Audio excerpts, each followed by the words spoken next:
Andro 20 ankalazantsika ny fetin'ny Reny indray androany izay ankalazantsika ny tenantsika mahareny atsika indray ary.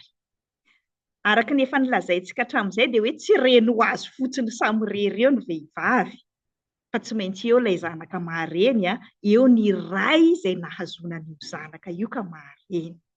Fa nilazaintsika koa fa ny mahareny koa dia tsy midika izany hoe ianao ny faratampony, fa mbola manana ny reninao koa anao ary indrindra indrindra mbola zanak'Andriamanitra foana koa isika reny.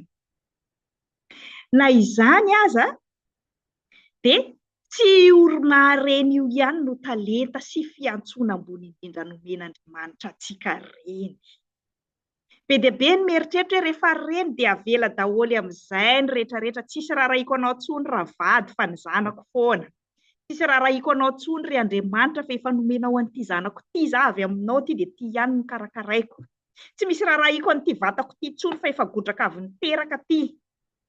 Tsy hianatra intsony aho fa efa mampianatra zaza. Aleviko daholo amin'izay ny talenta nomen'Andriamanitra anakahy fa ity mahareny ity foana zao no io ihany ny identitéko na ny anarako raha efa nariko fa efa mamany Duna za zao dia Duna rery ihany no raison de vivre. Zay matetika ny fieritreretantsika vehivavy. Fa izao ozy ny tenin'Andriamanitra. Misy tantaran'olona samihafa nomena talenta samihafa ao amin'ny Baiboly ao. Sasany nomena talenta ray, sasany nomena 2, sasany nomena 5, dia natao hampitomboina. Natao hampitomboina. Ka ny talenta tsy mitombo azy, fa rehefa ampiasainao izy vao mitombo. Fa tsy hoe rehefa tonga reny ianao dia alevina daholo ny talenta hafa rehetra dia hozy Jesosy aminao hoe ry mpanompo ratsy sady malaina. Tsy tian'Andriamanitra ny hanarianao ny talentanao rehetrarehetra rehefa tonga reny ianao. Tsy tian'Andriamanitra ny tsy hikarakaranao intsony ny tenanao sy ny vadinao sy ny sainao rehefa reny ianao, fa hoe reny aho zao dia tsy afaka mianatra intsony, dia tsy afaka miasa intsony, dia tsy raharaha amin'ny vadiko intsony. Fa mangaramany atao trano ato satria mamany lava ilay zanako. Tsia. Misy tantarana vehivavy anankiray, Jesosy mihitsy moa ny teny hoe raha mbola hisy koa ny firesahana momba n'izany Jesosy izany dia tsy ho adino mihitsy ny tantaran'ity vehivavy ity. Dia samy ny tantarana azy daholo moa ny mpanoratra ny filazantsara 4, Matthieu 9:20, Marka 4:20, Lioka 7, Jaona 1:20. Samy ny tantaran'ity vehivavy izay nanositra menaka mantitra ny tongotry Jesosy ka namafany izany tamin'ny volony dohany. Inona ny idiran'ny fetin'ny Reny amin'izany? Ireo mpianatra Jesosy rehefa nahita an'ity vehivavy ity dia hozy ireo inona koa ary ity gaspillage-na menaka lafo vidy be ity dia ahositra amin'ny tongotra fotsiny. Dia mbola nahagaga koa ny valitenin'i Jesosy hoe aza ataonareo an'izany izy fa efa fanosorany ny fatiko io.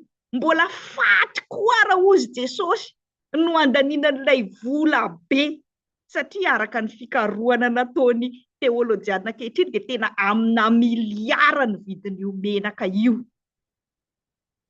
Fa hozy Jesosy hoe azo atao tsara ny mandany vola amina miliara hikarakarana ny nofo ny tena, satria hozy Jesosy hoe ny mahantra dia ho eo aminareo mandrakariva fa za tsy ho eto foana. Antsika vehivavy indraindray mieritreritra hoe efa tsy ampy intsony ny eto am-pelantanana dia ny sakafony zaza ihany no atao tsara fa tsika olon-dehibe mihinana vary maina. Ny akanjon'ny zaza ihany no atao tsaratsara fa za efa mitafitafy an'ity lambahoany ity foana tsy maninona. Ny zaza ihany no ampianarina amin'ny sekoly tsara dia za fa tsy hianatra intsony fa tsy ampy intsony ny vola. Ty vola ty afaka hikarakarako an'ireto olona sahirana reto fa ny tenako avelako any. Izay no atao hoe vehivavy endry, vehivavy tsara, vehivavy modely amintsika vehivavy kristianina indrindra indrindra, mamono ny tena manao an'izao asan'Andriamanitra rehetrarehetra izao, manampy an'izao olona rehetrarehetra izao, mitaiza an'izao zanak'olona rehetrarehetra izao, manao an'izao asa fanompoana rehetrarehetra ao an-tokantrano sy eo amin'ny fiarahamonina sy eo amin'ny fiangonana izao dia tsy karakaraina io tena io.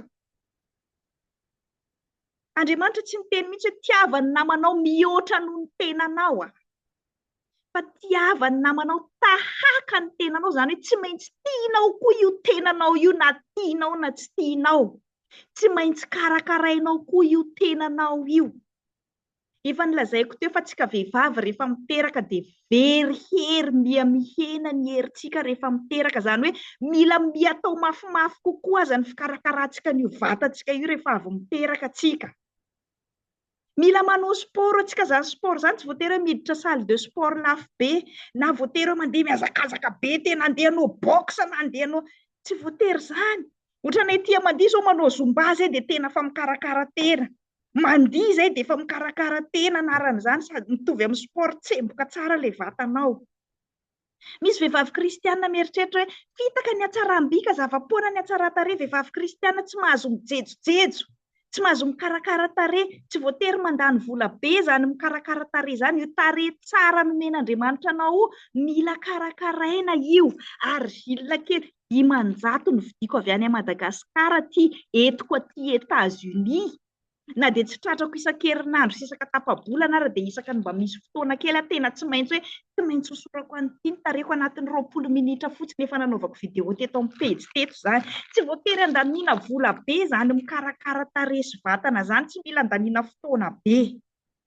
Zany mikarakara saina zany tsy hoe voatery hianatra amin'ny université anao na handoa écolage be, fa na ato amin'ny Facebook fotsiny ianao dia mba zavatra manokatra ny sainao no jerena.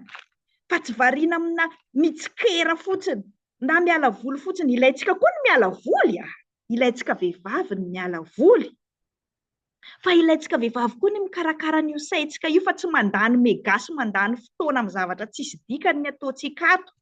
Nefa be dia be ny zavatra azo ianarana maimaim-poana ato, zavatra mahazatra ampianarina antsika vehivavy, indrindra rehefa fikambanan-behivavy dia ampianarina mahandro mba hikarakara ny vadiny, tsisy momba ny tenany mihitsiny. Indrindra moa ny vehivavy kristiana dia ampianarina an'izao hoe mila mahay manaiky ny dianareo eto ambonin'ny tany eto dia hanompo an'io vadinareo io foana. Dia ampianarina an'izao zavatra rehetrarehetra fikarakarana lehilahy sy zanaka zao ianao, fa tsy ampianarina mihitsy ny karakara ny tenanao. Ilaitsika vehivavy ny mikarakara ny tenantsika, fa tsy hoe hikarakara an'izao rehetrarehetra zao atsika dia tsy misy fotoana hikarakarana ny tenantsika mihitsy. Tsy voatery fijejojejoana zany, fa fikarakarana n'izay zavatra nomen'Andriamanitra anao. Io vatanao, io tenanao io, ry vehivavy, ry reny, dia mila karakaraina koa. Tsy hoe afa be kibo be avy niteraka za ty dia efa voretaka eto. Be dia be ny exercice azo atao manenan'izany kibo zany. Tsy voatery hividy akanjo lafo vidy be anao, fa mampiadipiady couleur fotsiny amin'izay efa nananao iny dia efa zava-dehibe zany. Misy karazany hoe raha mahia kely za dia akanjo ohatran'izao, ohatrany mba metimety amiko. Raha bota be za dia mba akanjo ohatran'izao no metimety amiko, fa tsy dia hanaovanaovana fahatany. Za dia tena faran'izay olona tsy misy zavatra haiko momba an'izany, fa dia tena mianatra manao ezaka mihitsy ny manontany na zandry ny aragaga. Dia manova olona zao andafy zao, tsy andafy ny manova olona tompo.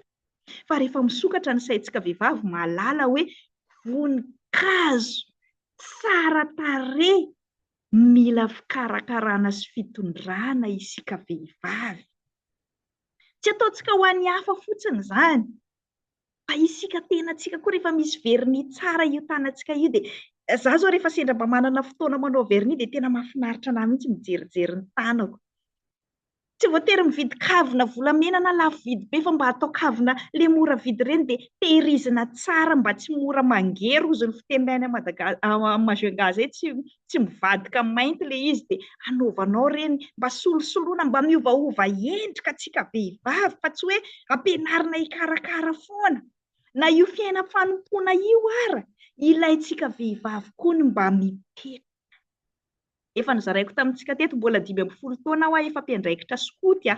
19 taona nitondra ankizy ny lasy voalohany nialan'ny Majunga namonjy lasy jobily fa 70 taona ny Louvotô zay tamin'izany tany a Bernono tany Antananarivo. Dia tena zaza 19 taona iny no niady tamin'ny renina Louvotôko anankiray nandefa zanany andeha hilasy any Antananarivo, tsy misy akanjo mafana na ray aza. dia nandeha tany an-tranony mihitsy aho rehefa tonga avy ny lasa izay hoe fa nareo ve reny manao ahoana ny zanakareo tsy karakarainareo mihitsiny. Dia araka ny efa nilazaiko koa efa hoe responsable foana zany hatramin'izay dia avy eo moa nianatra niditra mpiandry dia nianatra teolojia dia ohatra vao maheno zany ny olona mpiandry iny teolojiana iny dia mihazakazaka mitady vonjy aminao foana dia tsy misy fotoana mba hoe hikarakara mba hakanao ena. Jesosy aza rehefa nitafy nofo tena hoe reraka izy tsy maintsy lasa mandeha mandositra ialany ny mpianatra ny ialany ny vahoaka mandeha mitady anazy eraky ny tanàna fa tsy maintsy mandeha aloha izy manao retraite spirituelle makany an-tendrombohitra maka hery. Fa tsika reny dia mieritreritra ny tenantsika fa robot manomboka vao mifoha maraina mandra-patoriana amin'ny alina dia miasa foana dia manomboka manao confirmation tsika dia mampianatra sekolelaly dia mandra-patitra dia manompo ao amin'ny fiangonana foana fa hijoroako vavolombelona aminareo. Fa rehefa tonga nandeha tany Norvège tamin'ny voalohany efa navelako tany Madagasikara mihitsy ny lamba masina fa hoe mba hanao paozy amin'izay aty fa tsisy olona mitaditady anaka-mpiandry zany aty. Mbola nisy malagasy mitady asa sy fampiarezana tany nafarana ny lamba masina.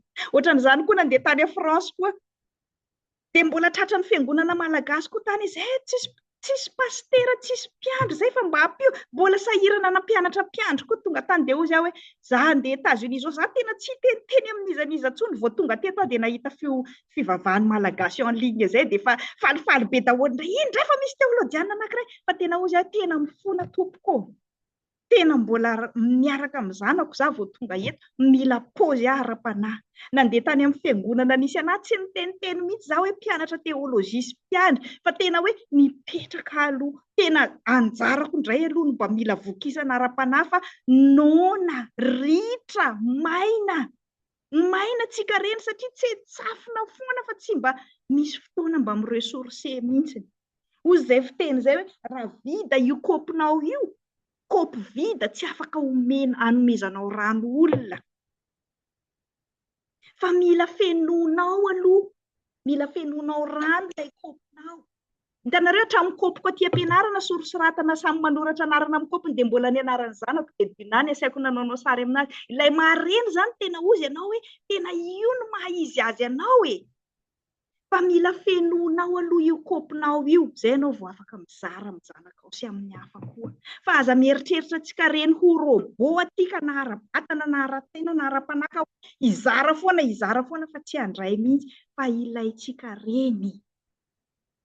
Rehefa aterinao any am-pianarana iny ny zanakao mianatra lasa miasa ny ao an-trano tena maka fotoana ho anao samy rery matoria atoandro mandehana mba miala voly mba miresaka amin'ny namana mba manaova zavatra mahafalifaly anao fa tsy ny hafa foana ny priorisevanao.